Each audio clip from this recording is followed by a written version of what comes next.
অনেক দিন পর পপকর্ন বানিয়েছি, সাথে ডিমের পিঠা, কাঁঠালের বিচির ডাল, ট্যাংরা মাছ দিয়ে আর হচ্ছে চাপড়া বানিয়েছি। তো একটা একটা করে সবই শেয়ার করি চলুন আপনাদের সাথে। আর আজকের ব্লগটা এই জন্য অনেক বেশি বড় হয়ে যাবে। গত দুদিন তো কোনো ব্লগ ভিডিও দিতেই পারিনি, ভাবলাম আজকে দিয়ে দিই। এখানে দুদিনের ভিডিও একসাথে করে মেক করা আছে। তো প্রথমে আপনাদের সাথে চাপড়া বানানোটাই হচ্ছে শেয়ার করছি। চালের গুঁড়া দিয়ে বানানো হয়েছে, এটা কিন্তু আমি বানাইনি, মামুনি বানিয়েছে, আমি শুধু ভিডিও করেছি। তো পেঁয়াজ আর কাঁচামরিচ ব্লেন্ড করে চালের গুঁড়ার মধ্যে দেয়া হয়েছে। তারপরে তো পরিমাণ মতো হলুদ, লবণ, আদা রসুন বাটা, জিরা বাটা সব কিছু দিয়ে ভালোভাবে মিক্স করে এই যে কড়াইয়ে দিয়ে দেওয়া হলো। ও না, এটা তো কড়াই না, এটা হচ্ছে তাওয়া।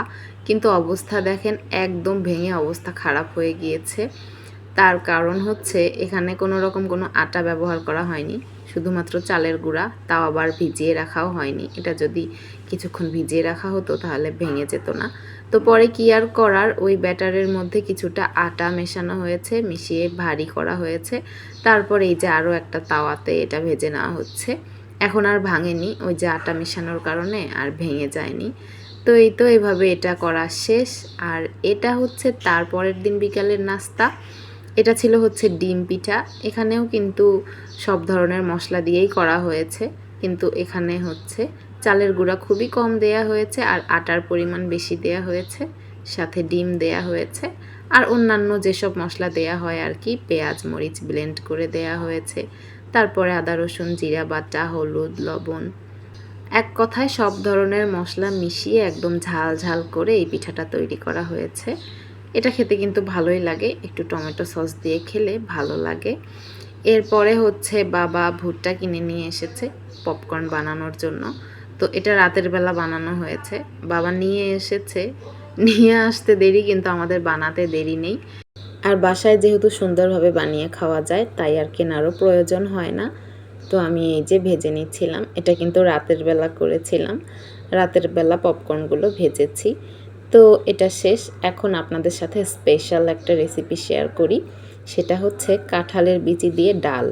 মানে কোনো রকম কোনো ডাল ব্যবহার করা হয়নি, শুধুমাত্র কাঁঠালের বিচি দিয়েই এটা রান্না করা হয়েছে। তো এটা আবার মাছ দিয়ে রান্না করা হয়েছে, যার কারণে প্রথমে হচ্ছে মাছটা এখানে রান্না করে নেওয়া হচ্ছে। ট্যাংরা মাছ রান্না করে নেওয়া হয়েছে। ওই দিন আমি কোনো কিছুই রান্না করিনি, মামুনি রান্না করেছে সব কিছু। আমি অনেক কষ্টে পাশে থেকে ভিডিও করছিলাম, কারণ শরীরটা খুব একটা ভালো ছিল না। তো মাছ রান্না করার জন্য এখানে প্রথমে মশলাটা ভালো মতো হচ্ছে কষিয়ে নেওয়া হচ্ছে। ট্যাংরা মাছ ছিল, তো ট্যাংরা মাছগুলোই রান্না করে নেওয়া হচ্ছে আর কি। এই ট্যাংরা মাছ দিয়েই কাঁঠালের বিচির ডালটা রান্না করা হবে। তবে এই ডালটা একদম প্রথমবার আজকে রান্না করা হচ্ছে, এর আগে আমাদের বাসায় কখনোই খাওয়া হয়নি। তো এই যে মাছটা প্রায় হয়েই এসেছে, আরও একবার নাড়াচাড়া করে দেয়া হচ্ছে। ভালোভাবে কষিয়ে নিতে হবে মাছটা, আলাদাভাবে কষালেই ভালো হয়। আর এই যে এখন ডালের রেসিপিটা চলুন শেয়ার করি। প্রথমে পেঁয়াজ আর রসুন দিয়ে দিল, এরপর তেল দিয়ে দিচ্ছে পরিমাণ মতো, তারপর নাড়াচাড়া করে এগুলো ভেজে নিচ্ছে। পেঁয়াজ রসুনগুলো ভেজে নিয়ে এখানে কিছু পরিমাণ হলুদ দিয়ে দিল। এরপর ওই যে কাঁঠালের বিচি বেটে রেখেছিল, পাটায় বাটা হয়েছিল, ওইটা পানি দিয়ে একটু মিক্স করে এখানে দিয়ে দিল। তারপর একটু নাড়াচাড়া করে নিল। এরপর পরিমাণ মতো লবণ দিয়েছে, তারপর দিয়েছে কিছুটা জিরার গুঁড়া, আর এখানে কয়েকটা সাদা এলাচ আর একটা বড় কালো এলাচ দিয়েছে। এরপর আবার নাড়াচাড়া করে মিশিয়ে নিচ্ছে। আর এখানে কিছুটা হচ্ছে তেজপাতা দিয়েছে, মানে কয়েকটা তেজপাতা, আর আদা রসুন জিরা বাটা ছিল একসাথে মিক্স করা, ওইটা কিছুটা দিয়েছে। তারপর এই যে কাঁচামরিচও দিয়েছে, তবে ওই ভিডিও ক্লিপসটা নেওয়াই হয়নি, আমি একটু অসুস্থ ছিলাম, যার কারণে ভিডিওগুলো ভালোভাবে করা হয়নি। তো যাই হোক, এখন এই যে খুব ভালোভাবে নাড়াচাড়া করে নিচ্ছে, আর হাতে বেশ কিছুটা সময় নিয়ে এটা রান্না করে নিয়েছে। তো কিছুক্ষণ রান্না করে নেয়ার পরে পরিমাণ মতো পানি দিয়েছে। তারপর আবারও বেশ কিছুক্ষণ রান্না করে নিয়েছে, আর তারপর ওই যে মাছ রান্না করা ছিল ওটা দিয়ে দিয়েছে। এরপর আরও কিছুক্ষণ রান্না করে নিলেই একদম রান্নাটা কমপ্লিট।